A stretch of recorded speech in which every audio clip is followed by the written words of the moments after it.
স্ম্যাকডাউনের জন্য WWE official করে দিয়েছে যে আমরা ভিশন ভার্সেস কোডি রোডস আর র্যান্ডি অর্টনের মধ্যে ম্যাচ দেখতে পাবো। এখানে রাইভালরি তো হচ্ছে সেথ রলিন্স আর কোডি রোডসের মধ্যে, কিন্তু এখানে র্যান্ডি অর্টনকে একদম ফ্রিতে অ্যাড করে দেওয়া হয়েছে, মানে জাস্ট একটা সাইড ক্যারেক্টার হিসাবে, আর ভিশনের টিমের সাথে লড়তে হচ্ছে। আর যেটুকু দেখলাম যে কোডি আর সেথের রাইভালরিতে কোডি আর সেথের থেকে বেশি তো ব্রক লেসনারকে নিয়ে কথা হচ্ছে, মানে ব্রক লেসনারই যেন এদের রাইভালরিটা বিল্ড করছে। আমরা স্ম্যাকডাউনে দেখতে পেলাম পল হেমনের সাথে কোডির কথা হওয়ার কথা সেথ রলিন্সকে নিয়ে, কিন্তু কথা হচ্ছে ব্রক লেসনারকে নিয়ে। কেন পল হেমন ব্রক লেসনারকে নিয়ে ঘুরে বেড়াচ্ছে? তারপর রতে দেখলাম সেথ আর কোডি সামনাসামনি এলো, সেখানেও সেই ব্রক লেসনার। মানে এদের তো বলার মতো নিজেদের মধ্যে কিছুই নেই, কে কাকে কেন সাহায্য করেছিল, কে কার সাথে কেন নাটক করছে, জাস্ট এটুকুই। আর সবথেকে বড় টপিক হচ্ছে যে ব্রক লেসনার কেন পল হেমনের সাথে ঘুরছে। ভাই তোরা নিজেদের ম্যাচ নিয়ে ফোকাস কর, তা নয় ব্রক লেসনারকে নিয়ে পড়ে আছিস। এদের নামেই ম্যাচ হবে, নামেই রাইভালরি হবে, এদের বলার মতো কিছু নেই, তাই জন্য এদের সেগমেন্টে কোনো ভিউজ আসে না।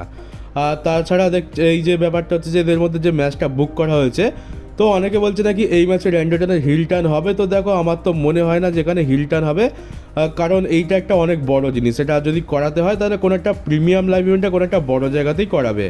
তবে হ্যাঁ, একটা জিনিস তো গ্যারান্টি দিয়ে বলতে পারি যে হিল টার্ন হবে না, কিন্তু এখানে আমরা র্যান্ডি অর্টনের আবার হিল টার্ন টিজ দেখতে পাবো, যেমনটা আমরা শেষ 200 বছর ধরে দেখে আসছি। র্যান্ডি অর্টনের হিল টার্ন খালি টিজই হয়ে যাচ্ছে, কিন্তু র্যান্ডি অর্টনের হিল টার্ন আর হচ্ছে না। তো এবারেও হবে যে এই ম্যাচটা অবভিয়াসলি কোডি রোডস আর র্যান্ডি অর্টনের জেতার চান্স বেশি, তারা হয়তো জিতে যাবে কিংবা ডিসকোয়ালিফিকেশনও এন্ড হতে পারে। তারপর ম্যাচের লাস্টে দেখবো যে র্যান্ডি অর্টন কোডি রোডসের দিকে বাঁকা চোখে তাকাচ্ছে, টাইটেলের দিকে তাকিয়েছে, ব্যাস এটুকুই, এর থেকে বেশি আর কিছু হবে না। খালি হিল টার্ন টিজ হবে, কিন্তু হিল টার্ন কবে হবে সেটা আমরা কেউই জানি না, এমনকি টাকলাও নিজে জানে না।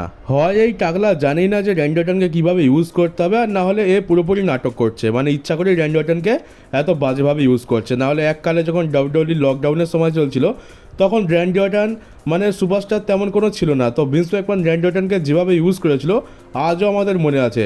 তো এই লকডাউনের সময়ের অর্ধেকের বেশি জিনিস তো আমাদের মনে নেই, তবে র্যান্ডি অর্টনের জিনিসটা খুব ভালো মতো মনে আছে। ড্রু ম্যাকিন্টায়ারের সাথে ফিউড, তারপরে যখন ফিউডটা শেষ হলো, তারপর র্যান্ডি অর্টনকে লেজেন্ড কিলার রূপে আবার ফিরিয়ে আনা হলো, সে লেজেন্ডদের সাথে একটা নতুন স্টোরি লাইন শুরু করলো, সেটা তো আলাদাই ছিল। মানে তখন সুপারস্টারের অভাব ছিল বলে লেজেন্ডদের সাথে একটা স্টোরি লাইন দেওয়া হয়েছিল, তখন র্যান্ডি অর্টনের এত ভালোভাবে ইউজ হয়ে গেল।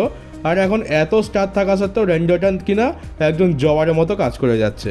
যেখানে র্যান্ডি অর্টনকে দিয়ে বড় বড় আর ইন্টারেস্টিং স্টোরি লাইন বানানো সম্ভব, সেখানে নাকি তাকে সাইড ক্যারেক্টার হিসেবে রাখা হচ্ছে। একদিকে আমরা দেখতে পাচ্ছি যে রোমান জেউসের চামচা হয়ে গেছে, আর একদিকে কোডির চামচা হয়ে গেছে র্যান্ডি অর্টন। আর এর পরের নিউজ হচ্ছে যে এনএক্সটি আর টিএনএর যে যৌথ প্রিমিয়াম লাইভ ইভেন্ট আমরা দেখতে পাচ্ছি, যেখানে এনএক্সটি ভার্সেস টিএনএ দেখতে পাবো, সেটার নাম দেওয়া হচ্ছে ইনোভেশন। তো ইনোভেশনটা নিয়ে নাকি ইসরায়েলের একটা বড় সমস্যা হয়ে গেছে, মানে ইসরায়েল নাকি এই নামটা পছন্দ করছে না। আর এর থেকেও বড় আজব বিষয় হচ্ছে যে ডাব্লিউডাব্লিউই এই ইসরায়েল এটা পছন্দ করছে না বলে এই নামটাকে চেঞ্জ করে শো ডাউন করে দিয়েছে ইনভেশন থেকে। তো তোমাদেরকে আগে এটা বলে দিই যে ইনভেশন অ্যাকচুয়ালি কি মিন করে, অনেকে জানো আবার অনেকে জানো না। তো ইনভেশন মানে হচ্ছে যে বহিরাগত আক্রমণ, কিংবা শুধু আক্রমণও বলতে পারো। তো এটার ইনভেশনের মানে হচ্ছে এটা। তো এইটা নিয়ে ইসরায়েলের প্রবলেম, কারণ জানো ইসরায়েলের কি সিনসিনারি চলছে, ওদের তো যুদ্ধ, গোলা গুলি, আক্রমণ ফাক্রমণ চলতেই থাকে। তো এই জন্য ইসরায়েল বলছে যে এই নামটা তাদের খুব একটা পছন্দ হচ্ছে না, মানে এটা নিয়ে একটু কন্ট্রোভার্সি হয়ে গেছে। তো ঠিক আছে, নাম পছন্দ নাই হতে পারে, কিন্তু অবাক করা বিষয় যে ডাব্লিউডাব্লিউই কেন এটা চেঞ্জ করতে গেল। ইসরায়েলের প্রবলেম হচ্ছে, আর সেখানে আমেরিকার একটা কোম্পানি, আর শোটাও আমেরিকাতে হচ্ছে, তারা তাদের নাম চেঞ্জ করবে, এটা তো শুনতে বড় আজব লাগে। এটা তো সেরকমই ব্যাপার হয়ে গেল যে শ্রীলঙ্কাতে কোনো একটা ওয়ার্ড নিয়ে সমস্যা চলছে, সেটা নিয়ে ইন্ডিয়াতে সেই ওয়ার্ডটা ব্যান করে দেওয়া হলো। মানে এ তো বড় ইলজিক্যাল লাগছে। ইসরায়েলের কোনো একটা ওয়ার্ড পছন্দ হচ্ছে না, এর মানে তো এই নয় যে এই ওয়ার্ডটাকে সারা দেশ দুনিয়াতে ব্যান করে দিতে হবে, এই ওয়ার্ডটাকে ইউজ করতে পারবে না। বড়ই আজব খেয়াল এদের। কোন একটা ওয়ার্ড নিয়ে কোন একটা দেশ আপত্তি করেছে, সেটা নিয়ে তো পুরো একটা দেশের কোন একটা শোয়েরই পুরো নাম চেঞ্জ করে দেওয়া হলো, এ তো বড় আজব বিষয়। আর তোমাদেরকে কয়েকটা ভিডিও আগে বলেছিলাম যে ব্রন স্ট্রোমান এবার সম্ভবত সিনেমার দিকে যাবে, কারণ সেরকমই সে বললো। তো এবারে সে সিনেমাতে হয়তো একটা রোলও অফার পেয়ে গেছে, মানে তাকে অফার করা হয়েছে একটা রোল। আর হরার জনরেতে একটা নাকি বিখ্যাত লেজেন্ডারি আইকনিক ক্যারেক্টার আছে, আমি তো সিনেমা তো দেখি না, তো আমি তোকে চিনি না, জাস্ট এর নামটা শুনলাম। আর শুনলাম নাকি এ নাকি খুবই লেজেন্ডারি আর আইকনিক ক্যারেক্টার। তো ওই ক্যারেক্টারটার নাম হচ্ছে জেসন ভ্যারেস, তোমরা ডান দিকে দেখতে পাচ্ছ, এটা হচ্ছে সেই ক্যারেক্টার। এই রোলের জন্যই ব্রন স্ট্রোমানকে অ্যাপ্রোচ করা হয়েছে, আর সম্ভবত আমরা ব্রন স্ট্রোমানকে এই রোলেতে একটা হরার মুভিতে দেখতে পেতে চলেছি। তো শুনেও ভালো লাগলো যে ব্রন স্ট্রোমান এবার ফাইনালি হলিউডে পদার্পণ করে নিচ্ছে। আর হলিউডেতেই তার ক্যারিয়ার হয়তো বেশি ভালো চলবে, কারণ রেসলিংয়ে তো তার খুবই অপব্যবহার আর অপমান হয়েছে। তো এর থেকে তো হলিউডে গিয়ে বেশি বেশি টাকা কামাও আর নামও কামাও, ওটাই বেশ ভালো হচ্ছে। আর আমাদের দিকে ড্রু ম্যাকিন্টায়ারও হলিউডে চান্স পাচ্ছে। তো আমি তো চাইবো যে এই সমস্ত রেসলাররা যারা সম্মান পাচ্ছে না তারা হলিউডে চান্স পাচ্ছে যখন হলিউডেই চলে যাক, নাম আর টাকা দুটোই বেশি পাবে। এখানে থাকলে এই নিজেদের অপমান ছাড়া আর কিছুই হবে না। আর তাছাড়া এরা আমাদের ফেভারিট রেসলার, আর এদেরকে এই অবস্থায় দেখতে আমাদেরও খুব একটা ভালো লাগে না। আর AEW ব্লাড অ্যান্ড গাটস নামে তাদের একটা শো অফিসিয়াল করেছে নভেম্বরের 12 তারিখে। এইটা তার পোস্টার দেখতে পাচ্ছ, আর পোস্টার থেকে বোঝা যাচ্ছে যে এটা হচ্ছে ওয়ার গেমস আর হেল ইন এ সেলের একটা মিক্সচার। কারণ ওয়ার গেমস আমরা দুটো রিং দেখতে পাই, এখানেও দুটো রিং রয়েছে। আর কিন্তু ওয়ার গেমসের যে খাঁচাটা থাকে তার উপরের দিকটা খোলা থাকে, আর এখানে আমরা ওপরের দিকটা বন্ধ দেখতে পাচ্ছি, ঠিক যেমনটা আমরা হেল ইন এ সেলে দেখতে পাই। তো হেল ইন এ সেল আর ওয়ার গেমসের একটা মিক্সচারই বলতে পারো। হেল ইন এ সেল তো আমরা বেশ কিছু বছর হয়ে গেল WWE-তে আর দেখতে পাচ্ছি না। কপাল ভালো ছিল যে ব্যাড ব্লাডেতে তাও একবার একটা হেল ইন এ সেল ম্যাচ দেখতে পেয়ে গেছিলাম। তবে যারা হেল ইন এ সেলের ফ্যান আছো তারা এই ম্যাচটা মানে এই প্রিমিয়াম লাইভ ইভেন্টটা এনজয় করবে। আর যারা একটু হার্ডকোর ফ্যান আছো রেসলিংয়ের তাদের জন্য তো এটা একদম স্বর্গ। আর তাছাড়া দেখতে গেলে নভেম্বরের লাস্টের দিকে আমরা সার্ভাইভার সিরিজ ওয়ার গেমসও দেখতে পাবো। তো নভেম্বর মাসটা হার্ডকোর রেসলিং ফ্যানদের জন্য বেশ ভালো কাটতে চলেছে। শুরুর দিকে আমরা AEW তরফ থেকে ব্লাড অ্যান্ড গাটস দেখতে পাবো, আর তারপরে লাস্টের দিকে WWE ওয়ার গেমস হবে। আর ভাবো AEW নর্মাল ম্যাচেসগুলো অতটা বেশি ব্রুটাল হয়ে থাকে, তাহলে এই ম্যাচটা তো একটা আলাদা লেভেলেই যাবে। আর AEW সেটাকে ভালোভাবে বুকও করবে। এখানে আমরা অনেক বড় বড় স্টারকে বড় বড় ম্যাচেসে দেখতে পাবো। আর আমাদের WWE legend hall of famer mark Henry এটা বলছে যে জন সিনার ফাইনাল অপোনেন্ট জো হেনরি হলে হয়তো ভালো হবে। মানে তার মতে জো হেনরি একটা পারফেক্ট অপোনেন্ট তার ফাইনাল ম্যাচের জন্য। তবে আমি তো এটার সাথে একমত নই। মানে জো হেনরি ভার্সেস জন সিনা এটা একটা ডেফিনেটলি খুবই ভালো ম্যাচ, আমরা দেখতেও চাই। তবে এটা ফাইনাল ম্যাচ নয়, বরং এটা রিটায়ারমেন্ট ট্যুরের মাঝামাঝি কোথাও একটা হলে ঠিক ছিল।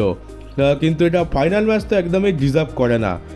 ফাইনাল ম্যাচ সবসময় একটা বড় ম্যাচ হওয়া উচিত, আর জো হেনরি সেই লেভেলের স্টার তো নয়। আমার মতে জনসনের ফাইনাল অপোনেন্ট এই Randy Orton, CM Punk, Edge এদের সাথে জনসনের যেমন রাইভালরি এককালে ছিল এরকমই টাইপের কোনো একটা সুপারস্টারের সাথে দেওয়া উচিত, তাহলেই বেশি ভালো লাগবে। কিন্তু WWE কী করবে? অফকোর্স সেখানে জো হেনরিকে তো দেবে না, ওই কপালে আমার মনে হচ্ছে গান্থারই লেখা আছে। কারণ WWE তো গান্থারকে দিয়ে খালি সুপারস্টারদের রিটায়ারই করায়। যেমন আমরা কদিন আগে গোল্ডবার্গের সাথে গান্থার একটা আইকনিক ম্যাচ দেখতে পেলাম, যেটার কথা আমরা এখন তো ভুলেই গেছি। ওরকমই টাইপের হতে চলেছে জন সিনার রিটায়ারমেন্ট ম্যাচ। কারণ টাকলা এই রিটায়ারমেন্ট ম্যাচে বড় সড়োভাবে হাঁকবে এটা আমি খুব ভালো করে জানি। আর সত্যি কথা বলতে গান্থারকে আমার আর কোনোদিনও আমি হয়তো আর সিরিয়াসভাবে নিতে পারবো না, আর একে সিরিয়াসভাবে নিতেও ইচ্ছা করে না। কারণ একটা সময় গান্থারের যা ভ্যালু ছিল আমি ভেবেছিলাম যে খুবই বড় স্টার, কিন্তু সত্যি কথা বলতে গান্থার রেসলম্যানিয়াতে যখন জেউসের কাছে ট্যাপ আউট করলো ও তখনই মারা গেছিলো। ওর ক্যারেক্টারের মধ্যে আর কিচ্ছু নেই। মানে এমন একজন রেসলার যে বড় বড় ম্যাচেতে বড় বড় রেসলারদেরকে হারিয়ে দেয়, আর সে জেউস ও স্যামিজেন এদের কাছে গিয়ে নাকি বাচ্চাদের মতো হেরে যায়। এটা হওয়ার পর তো মানে তোমরা কীভাবে আর গান্থারকে বিশ্বাস করবে?